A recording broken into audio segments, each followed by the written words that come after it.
34장입니다. 22절부터 보겠습니다. 그러니까 이제 흔히 오병이어라고 하는 이 사건은 꼭 십계명과 여러분이 비교를 하셔야 되고, 세례 요한의 죽음과 어떻게 관계성이 있는지, 비유와 어떤 관계성이 있는지 제가 다 설명을 했습니다. 짤막하게. 그러니까 설명이라기보다는 그냥 이렇게 갖다 놓고 보면 그렇게 보인다는 걸 제가 이야기한 거고, 여러분들이 좀 구체화 더 시키면 좋겠죠. 저는 항상 그냥 건드려만 주고 간다고 생각하세요.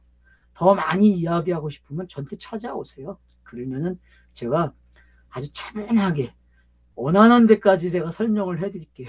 납득할 때까지.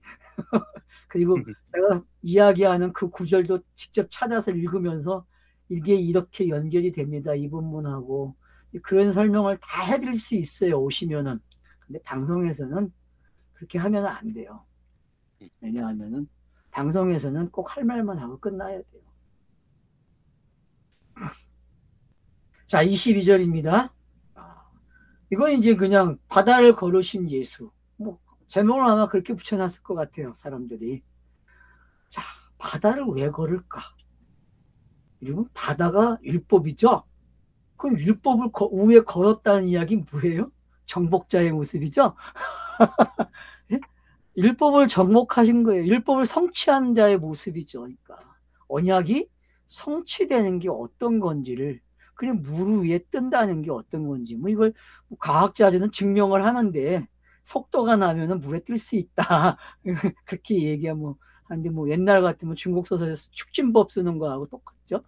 근데 이런 거 그런 소설 이야기가 아니에요, 여러분. 이거는 지금 예수가 자기가 만드는 복음이 어떤 건지, 마태는 그걸 지금 우리에게 소개하고 있는 거예요. 복음의 관점, 예수가 그리스도가 되는 이야기를 여기에 지금 하고 있는 거예요. 우리는 놀래요. 어떻게 물 위에 걷지? 제트 펌프가 보트 같은 거 타면 지금 떠서 다니잖아요, 여러분. 뜨는 배도 있는데 뭐 속도만 맞으면 다 되는 건데, 부력만 맞고. 그런 원리가 아니라는 것만 아세요. 그런 과학적인 접근이 아니라 이건 지금 누누이 이야기하지만 세례 요한의 죽음과도 관계되어 있고 오병이어와도 관계가 있다는 사실을 기억해야 합니다. 비유와도 관계가 있고, 여러분들이 계속 그런 관점으로 본문을 읽을 수 있어야 됩니다. 딱지가 좀 앉으셔야 돼요. 알았죠? 제가 이야기하면 여러분 그냥 듣지 마시고 딱지를 안 치세요. 딱지를 않는다는 거는 관심을 갖는다는 거예요. 관심을 가져야 돼요. 제가 이야기하는 게 듣지도 보지도 못한 말이고 처음 하는 말들이 많은데 그게 딱지가 앉아보세요. 그러면 여러분이 생각하게 되고, 결국은 생각하다 보면은 어느 이치를 깨닫게 돼요. 이런 이치에서 이 사람이 이렇게 이야기를 했구나라는 걸 여러분들이 아마 하는 순간이 있겠죠? 하는 순간. 자, 한번 봅시다요. 자, 예수께서 즉시 제자를 재촉하사. 자, 되게 바쁜 행동이 나왔어요. 왜 급하게 떠나갈까요? 왜? 여러분, 질문을 꼭 던져야 됩니다. 그래서 공부를 제일 잘하는 학생은 질문을 할 줄 안다는 거예요. 그러니까 이상한 질문이라도 상관없습니다. 여러분들이 계속 질문을 만들어야 돼요. 왜 이렇게 바쁘게 떠나가지? 좋은 일을 했는데? 문장상 보면 좋은 일이잖아요. 어쨌든 배고픔을 채워줬는데. 그러면 뭐 정치적 메시아이기 때문에, 아니면 자기를 뭔가 무리의 대장으로 끌어안칠까봐? 물론 선동자들이 있겠죠. 그죠? 당신 우리를 계속 이렇게 먹여달라고. 좋잖아요. 그죠? 뭐 문자를 읽으면 그렇게 읽을 수 있으니까. 근데 지금 그런 이야기 아닌 거 우리가 하긴 했잖아요. 그리고 왜 예수께서 재촉을 해서 떠날까요? 그 자리를. 왜요? 그는 상징이기 때문에 그래요. 상징이기 때문에. 세례 요한의 죽음도 상징이고 비유를 해석한 것도 상징이에요. 어느 때를 가리키는 스타로스가 세워지는 상징이기 때문에 떠나는 거예요. 그래서 여러분, 한 자리에서 너무 많이 울고 먹지 마세요. 뼈다구 울고 먹으면요 맛대가리 없어. 나중에 가면은. 안 그래요, 여러분? 3번까지 빼먹지 4번, 5번 안 빼먹잖아. 똑같아요, 여러분. 그러니까 제가 진보가 되라는 얘기는 그런 거예요. 알았죠? 보수는 계속 울고 먹어요. 근데 진보는요, 울고 먹지 않아요. 알았죠? 알겠죠? 제가 진보 보수 얘기하는 거 오해하지 마세요. 저는 정치적으로 진보 보수 얘기하는 거 아니에요. 성경을 보는 관점이 바뀌라는 거예요. 계속 바뀌라는 거예요. 계속. 울고 먹으면 안 돼요. 고정화돼서 3번까지는 울고 먹으세요. 근데 4번 가면 울고 먹으면 안 돼요. 제가 1번 강의해야지 2번 강의 안 해요. 왜? 말이 틀려지기 때문에. 완전히 달라요. 제가 이 본문을 나중에 다음날 가서 또 강의하면 또 저는 또 바뀌어요. 왜? 저는 그렇게 습관이 안 돼 있어요.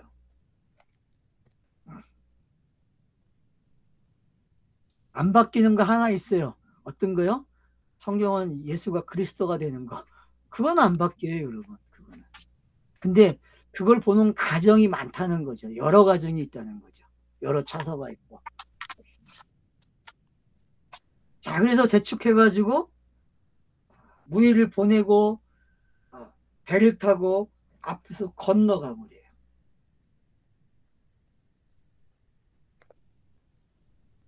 제자들이 이제 배를 타고 가고 자기 혼자 남아 있어요. 그 왜 제자들과 무리를 분리시킬까요? 산상수훈에서도 제자와 무리를 분리시켰고 비유를 해석하면서도 비유를 그냥 말할 때와 해석할 때 분리를 시켰죠. 그죠? 무리하고. 그런 것만 아시면 돼요. 여기서는. 제자들 속에서도 분리가 되죠? 그죠? 여러분 베드로, 야고보, 요한 요 셋은 어때요? 항상 끝까지 같이 가는 사람들이죠. 근데 1그룹, 2그룹, 3그룹이 있어요. 여러분들이 제자들을 연구한 사람들이 문자적으로 연구한 사람들 보면은 그룹을 이렇게 나눠놔요, 여러분. 근데 그거 상당히 좋은 방법이에요. 여러분도 각자가 그렇게 해보세요. 이 제자들이 그룹을 남겨놓고 보면은 아, 이런 사람 이렇게 그룹이 나눠지고 이 무리가 어떤 역할을 하고 이 무리가 어떤 역할을 이 무리가 어떤 역할을 하는지 알게 돼요. 그런 거 여러분이 한 번은 해보셔야 돼요. 그런 것들을 책을 읽든지. 그래서 이제 제자들이 무리로 분리가 돼서 배를 타고 가버려요. 그럼 이제 여러분 이게 어떤 여행인지 알겠죠?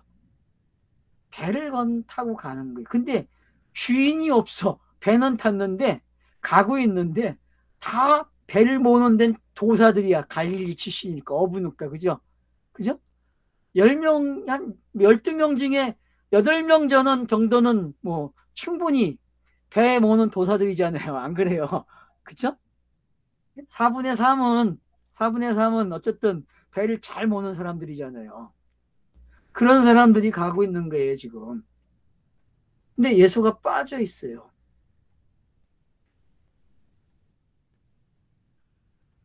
자, 그러면은 어떡합니까? 기도하러 산에 올라갔다 그래요. 이런 것 때문에 이제 산기도가 시작됐어요. 한국에서 세계 역사에서 찾아볼 수 없는 기도 운동이 일어났는데 뭐 기도하는 건 나쁜 거 아니에요. 계속 하세요.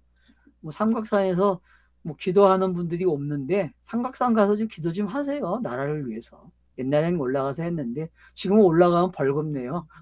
기도하면은 50만 원 벌금인가 써붙여놨더라고. 기도하면 벌금 낸다고. 부자들이 그 자리를 차지해가지고 기도를 못하게 하고 있는데 기도하세요. 산기도 하는 거 좋은 거예요. 나쁜 거 아니에요. 근데 예수가 왜 산에서 기도했는 걸 한번 생각해 봐야 돼요. 산이라는 데는 성전이잖아요. 성전에서 예수가 성전 주인이 그 성전에서 자기를 생각하는 거예요. 왜? 새 성전을 줘야 되는데 여러분 지금 새 성전 짓는 이야기 14장에 몇 번 나왔습니까? 네? 세례 요한, 오병이어. 그래서 2번 나왔어요, 여러분. 성전 짓는 이야기가 2번 나왔다고. 비유. 다 성전 만드는, 새로운 성전 만드는 이야기잖아요. 맞죠? 이게 다 같은 말이잖아요, 여러분. 공부하는데 자꾸 헷갈리지 마세요. 아, 비유, 성전, 옛것, 이런 단어들이 다 똑같은 말이에요. 상징, 뭐 은유, 직유, 뭐 문법에서 사용하는 것들, 여러분 속지 마세요. 이제는 무슨 얘기인지 알겠죠? 자꾸 속아요. 그래서 신학이 분야가 막 나눠져요. 이렇게 설명, 그래가지고 까가 많이 생겨요. 그럴 필요 없어요, 여러분. 왜냐하면 봤어요. 비유를 해석하는 거나 하나님 나라나 똑같은 내용이거든요. 맞죠? 근데 학문은 달라요. 비유를 해석하는 학문이 있고 천국을, 하나님 나라를 다루는 학문이 달라요. 접근하는 방식이, 학자들이.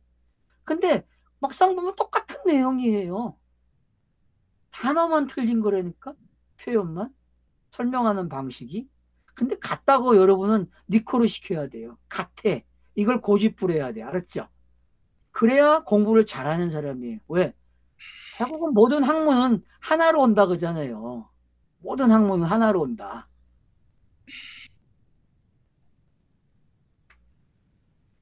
자, 그래서 혼자 올라가서 계세요. 산에서. 그리고 저녁이 돼요. 그 배가 이미 육지에서 수리가 떠났다 그래요. 스타디온이라 그러는데 1스타디온이 150m 그래요. 아, 190m. 뭐 여기서 그런 이야기 하는 걸까요? 아니죠. 그냥 일이에요, 여러분. 일. 일. 하나가 되는 거리가 떨어져 있는 거예요.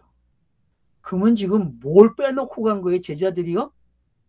하나 된 걸 빼놓고 간 거죠? 하나 된 거. 왜냐하면 오병이어의 이야기는 하나 되는 이야기잖아요. 하나. 일로 와야 되잖아요. 오병이어가 하나가 돼야 되거든요. 하나가.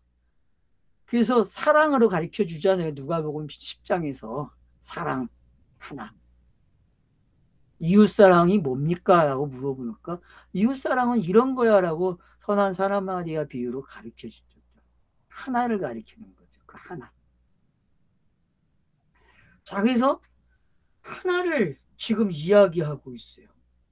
근데 어때요? 고난을 당해요. 물결이 쳐요.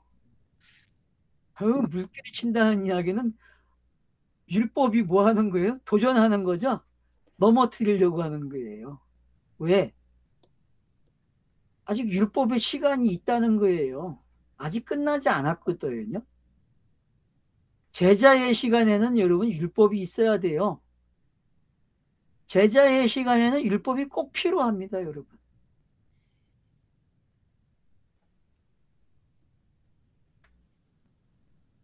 자, 그래서 고난을 받고 있어요. 물결로 말미암아 그래요. 그래서 이 물결이 어떤 물결이에요? 율법의 물결이 될 수도 있고, 뭐 홍해 바다를 건너갈 때 물결이 생겼죠, 그죠? 그게 유리벽을 만들어 가지고 길을 텄잖아요, 그죠? 여러분 요단강은 아닙니까? 요단강도 마찬가지잖아요. 그러니까 물결이라는 게 어떤 건지 아시면 돼요. 큰 강은 유다서 가보세요. 거기 보면은 거품 이야기 나오거든요. 파도가 치면은 밀려오는 게 뭐가 일어나요? 거품이 밀려오죠. 유다서에 가면은 이단을 그렇게 표현한다고. 거짓 복음에 대해서. 마지막 때에 일어나는 이단을 이야기하잖아요. 요 유다서에서. 그러니까 바다에서 일어났다? 그래서 제자들이 어떻게 합니까? 걸어오고 있어, 누군가가. 자기들은 막 고난을 받고 있는데 예수는 유유히 걸어와요, 바다를. 여러분, 파도가 치는 거 하고요. 그것 때문에 흔들려서 고난받고 있는데 제자들이 걸어와요. 상황이 그래요. 그러면 이 상황이 비유에서는 어떻게 볼 수 있고, 세례 요한의 죽음은 어떻고, 오병이어는 어떨까? 이 그림을 놓고 한번 보세요. 그러면은 오병이어에서는 일어난 이유가 뭐예요? 없음이죠. 무리는 있는데 먹을 게 없어요. 때가 먹을 게 없는 때잖아요. 금식의 때였잖아요. 그 시간이. 살 수도 없어요. 인원이 많기 때문에. 그런가 하면, 자, 비유를 이야기한데도 어디예요? 해변이에요, 여러분. 그리고 예수가 배를 타가지고 강의하는 거예요. 맞죠? 그렇게 강의했다고. 그러니까 지금 전부 갈릴리 호수와 관계돼 갖고 이야기가 되고 있다는 거예요. 이야기 주제가. 그럼 갈릴리의 뜻이 뭐예요? 기억이 까물까물하네. 갈릴리. 길갈에서 유래했다고 그러니. 굴렀다 그런 뜻이에요. 그러면 길갈 뭐 길갈이 굴렀다는 건 돌이 네. 굴러갔다 그런 뜻인데. 네, 한번 나중에 찾아봐 주세요. 자, 그래서 이제 어떤 일이 일어나요, 여러분? 바다 위를 걸러오니까 제자들이 놀라서 유령이라 그래요. 유령이라는 단어가 진짜 유령인지는 모르겠는데 하여튼 뭐 헛겁이 본 거죠, 그냥. 그죠? 진짜가 걸어오 있는데 헛겁이 보는 거예요, 여러분. 그러니까 예수가 뭐라 그래요? 안심하라, 나니 두려워하지 말라 그래요. 베드로가 대답하여 주여, 만일 주님이시거든 나를 명하사 물 위로 오라 하소서 하니, 오라 하니 베드로가 배에서 내려서 물 위로 걸어서 예수께 가되 바람을 보고 무서워하여 빠져가는지라. 소리질러 이르되 주여 나를 구원하소서 하니, 예수께서 즉시 손을 내밀어 그를 붙잡으시니 이르시되 믿음이 작은 자 왜 의심하느냐 하시고.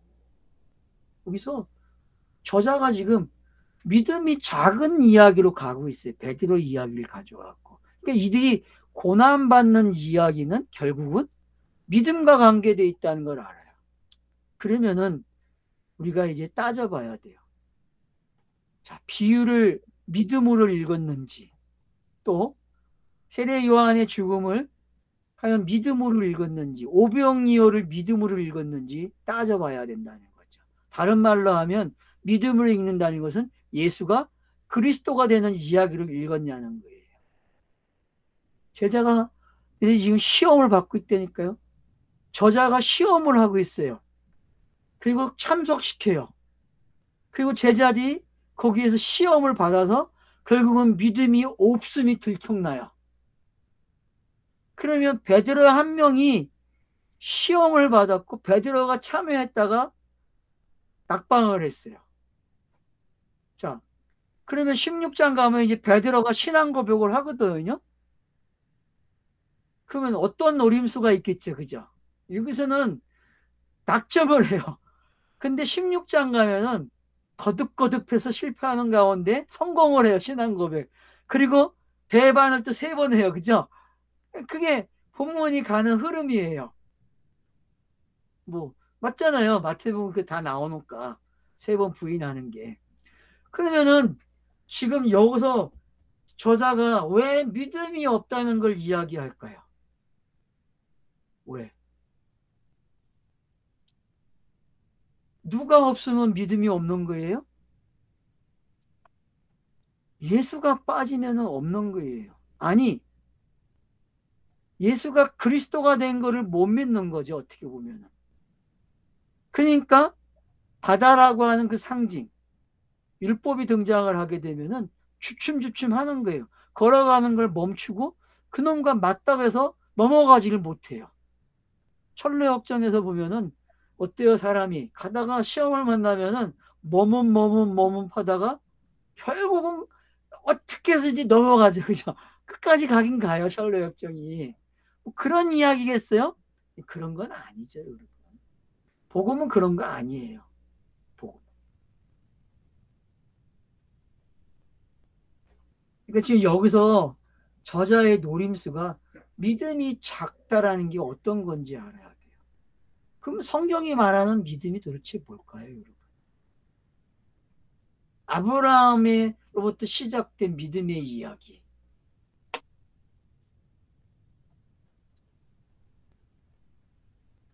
맞죠? 아브라함부터 시작됐죠? 믿음의 말은요. 그죠? 네. 믿었다는 말이 믿음을 아브라함부터 줬어. 시작됐죠? 아브라함. 아브라함부터 시작됐단 말이에요. 그리고 히브리서의 믿음들.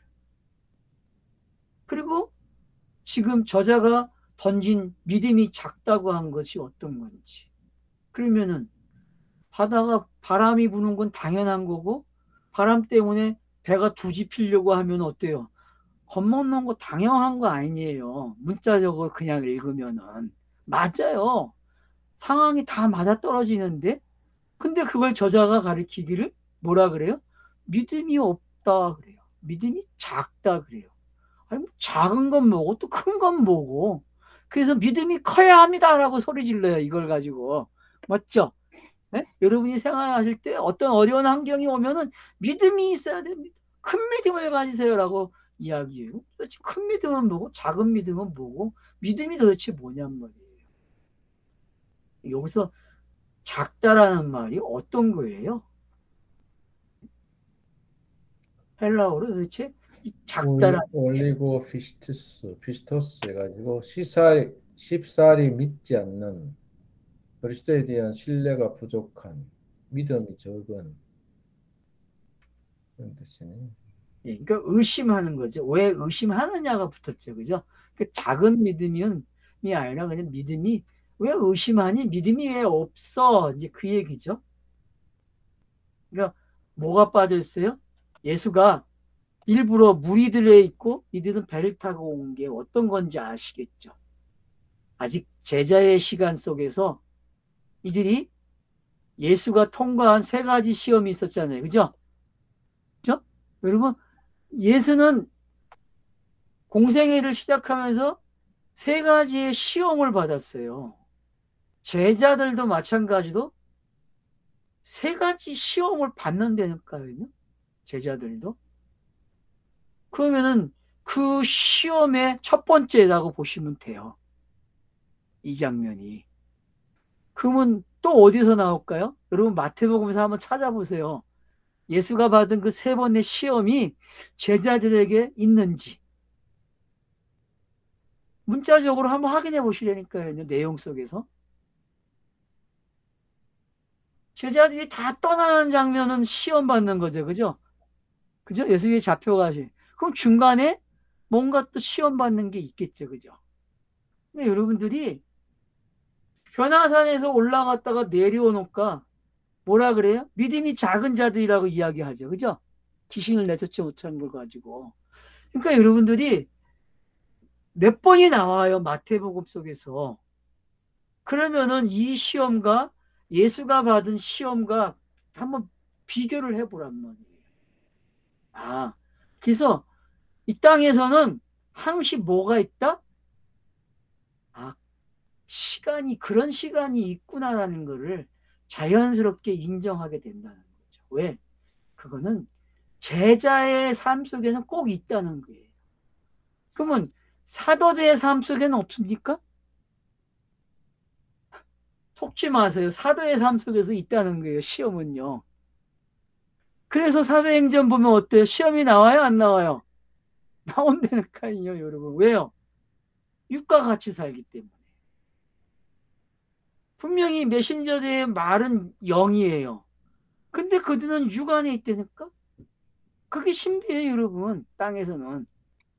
신비한 게 딴 게 아니에요, 여러분. 뭐 병을 고치 죽은 자가 살아나고 그게 신비가 아니고 육 안에 영이 활동하고 메신저가 돼서 복음을 선포하는 게 신비란 말이에요. 그러니까 믿음이 적다? 의심한다? 왜요? 육에 있는 시간이 많으니까 그런 거예요. 땅에서는. 근데 그걸 누가 알아요? 예수 자신도 알고 제재의 시간이 꼭 있다는 걸 성경이 가르쳐 주는 거예요. 지금 저와 여러분의 시간 속에서도 이게 반복되고 있어요. 이건 당연한 거예요. 근데 한 가지 아셔야 돼요. 이럴 때마다 내 안에, 예수 안에 내가 있는가를 여러분이 확인하셔야 돼요. 그리스도 안에 내가 있어야 하는 게 어떤 건지를 알아야 돼요. 그리스도 안에 없는 걸 뭐라 그래요? 믿음이 없다 그러는 거예요. 밖에 있기 때문에. 예수가 함께하지 않은 시간. 그걸 뭐라 그래요? 헬라어에서 아내라는 단어. 이게 없기 때문에 그런 거단 말이에요. 이게 없기 때문에. 떨어져 있는 시간. 예수는 분명히 육이에요. 그러나 예수가 말하는 그 말은 영이란 말이에요. 그들이 그 말을 가지고 있어야 되는데 그 말을 못 가지고 있어요. 왜? 오병이어는 엄청난 사건이에요. 제자들에게 있어서 가장 큰 충격이에요. 지금까지. 안 그래요, 여러분? 자기들 눈앞에서 5천 명이 먹고 나왔는데 그거보다 더 큰 이적이 어디 있어요, 여러분? 그러니까 한 번쯤은 시험해 볼 만 하잖아요. 안 그래요? 그들이 표적을 믿었는지 예수가 그리스도인 걸 믿었는지 확인할 수 있어요, 여러분. 그러니까 우리가 착각할 때가 많아요. 믿음이 내 믿음으로 가지고 있다니까 내 믿음. 그리스도의 믿음을 가져야 되는데 그 믿음이 아니고 내 믿음이 되고 내 결심이 돼가지고 있다고. 아멘. 그러면 안 된다는 거예요, 여러분. 그게 고발당하는 거예요. 제자의 시간에는 고발 당하세요. 땅의 시간에서는 고발을 당해야 돼요. 율법인데. 알겠죠? 그 율법이 그래서 필요한 거예요. 고발 당하는 거예요. 당연히 당해야 돼요. 예수도 당했고 우리도 당해야 돼요. 그러면은 그게 제사함을 얻는 거예요. 왜? 비유가 사라지는 방법이기 때문에. 율법이 사라지는 방법이잖아요. 율법이 죽는 거잖아요. 그래서 이 사실을 우리가 깨달아야 한다는 겁니다. 그래서 예수가 배에 딱 오르니까 어떻게 해요? 끝쳐요.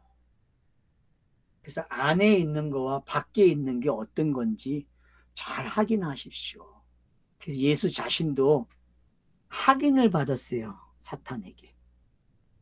근데 성령이 함께한 시험이었다는 거죠. 그럼 이 시험도 어떤 시험이에요? 성령이 함께하는 시험이라는 거예요. 알았죠? 네?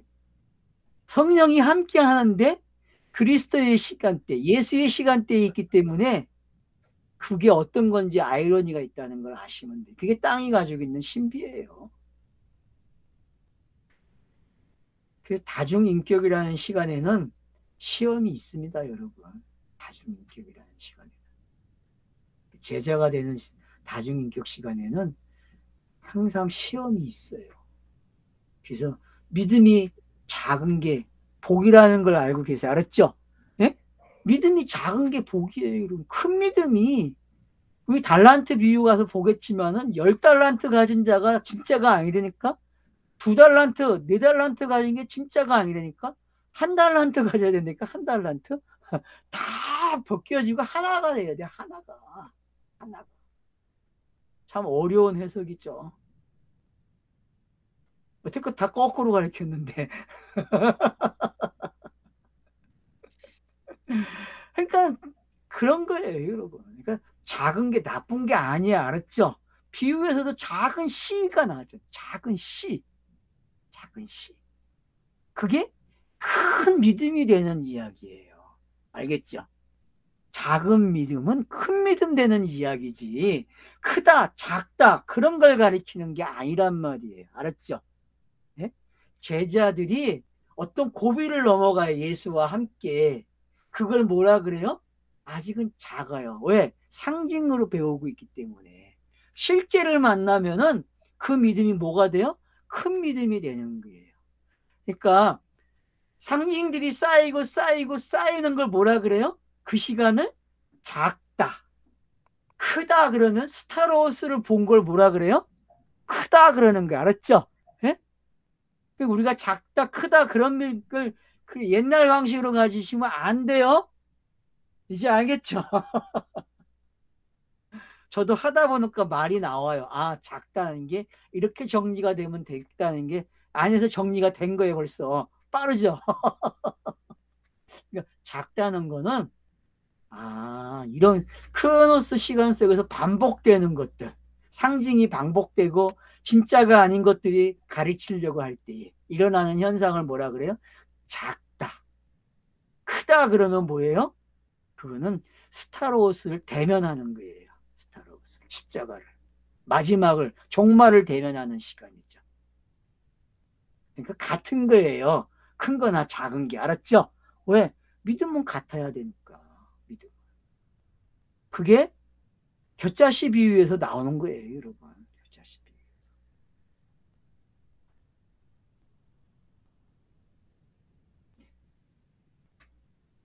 자, 그리고서 어떡합니까?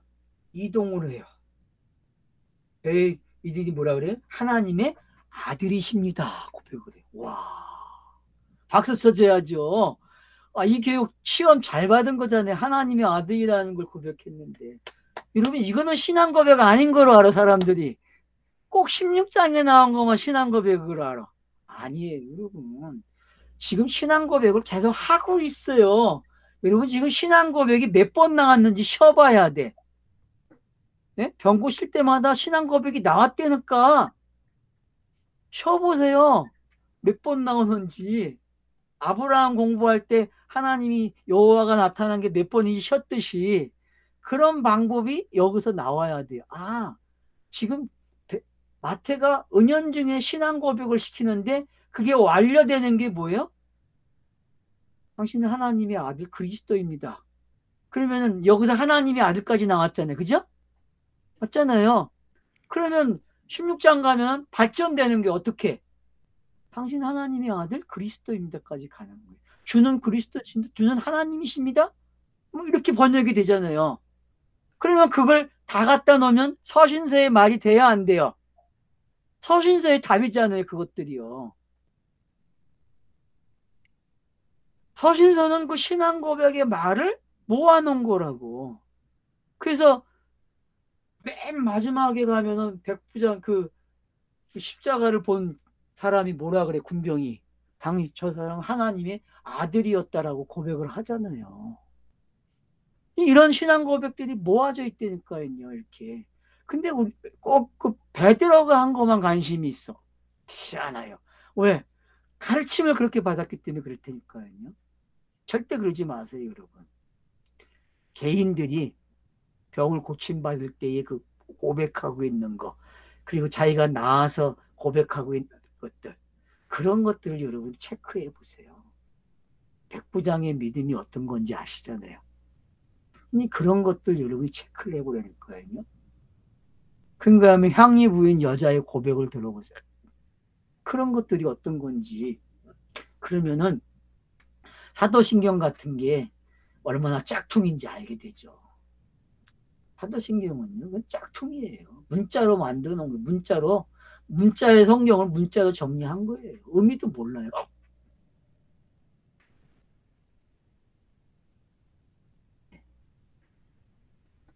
여기까지 하죠. 뭐 34절은 남겨놓읍시다. 예.